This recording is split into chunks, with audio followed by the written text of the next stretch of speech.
We're very lucky now to be joined by Hester Anderson, who is the headmaster's wife here at Aysgarth. And Hester, I know you're very actively involved in boarding at Aysgarth.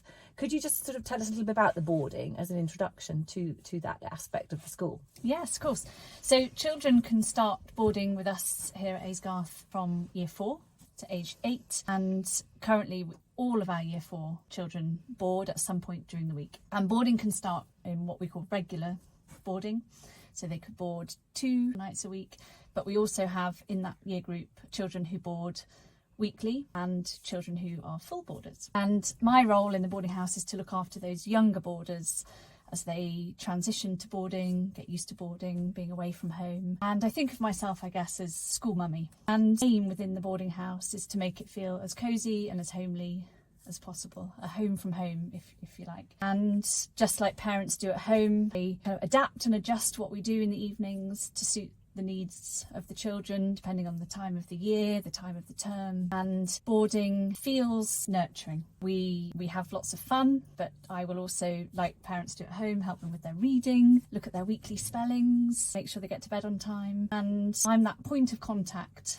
for those boarding parents of the younger pupils in our school. And so, Hester, I know boarding is fundamental to the ethos of Aysgarth, and you're in this wonderful setting here with grounds galore and facilities and everything else. So if, and in my experience it's potentially mothers, but if mothers and fathers are a little bit nervous about their children boarding at age 8 or 9 or 10, or what reassuring words do you give them when they are thinking about boarding at that age?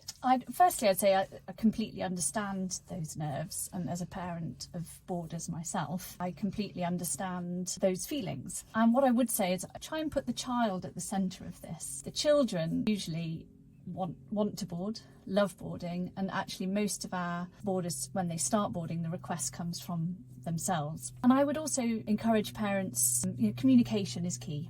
So I'm always at the end of the phone, always at the end of an email, and no query is ever too small. So it might be, please can you help my child mould their gum shield because I think it's going to be uncomfortable. It might be, please could you make sure my child wears lip salve when the wind's blowing and it's cold. Nothing is too, no question is silly, no query is too small. And we have a great team of boarders in our boarding community, and the staff get to know the children incredibly well. We're a smallish sized school, so we've got the opportunity to get to know those children inside out and meet their needs accordingly. And I know, because I live very near the school, as you know, and I know a lot of Aysgarth families, and I know that the whole family are embraced as part of Aysgarth. And match days are big days when families come in and watch, whether they're boarders and can you just tell us a little bit about how mums and dads are involved as part of the Aysgarth community in the day-to-day education that you're delivering? Yes, sure. We run the school like a family. So my husband and I run the school like a family, as in, we're the parents in the school, we have our own children in the school, and that extends to the wider community of families within Aysgarth. So parents are always invited to come twice weekly, possibly, to watch matches and sports, concerts, plays, performances, chapel. We have chapel every Sunday. Families are very welcome to attend chapel. And one of our great privileges is that we get to know families of the pupils at our school. And we're all working together around that child to provide them with the very best boarding experience and education that we can give them. It's almost like having lots and lots of brothers and sisters, isn't it? And so if a family are abroad and their children are currently in perhaps a British international school somewhere abroad, and they are hoping that their child is going to go to a boarding school at age 13 perhaps, why do you think they might consider boarding at Aysgarth as the best option for their child to be ready to go to a boarding school at 13 rather than staying in their international school as a day pupil abroad?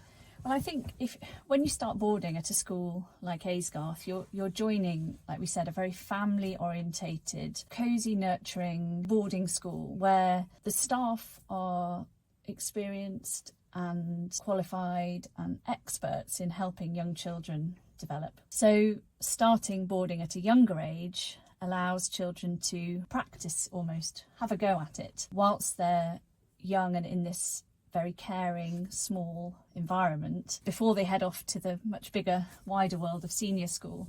And I would say, you know, starting boarding for the first time as a teenager is probably more of a challenge than starting it amongst your peer group at a younger age, where the ethos of the school is different, the size of the school is different, the timetable different, and it just allows them to transition into boarding in a very nurturing environment. Hester, thank you. That's really helped answer some of the questions that I know parents will have about boarding. So thank you so much for your time. I know you're a very busy person.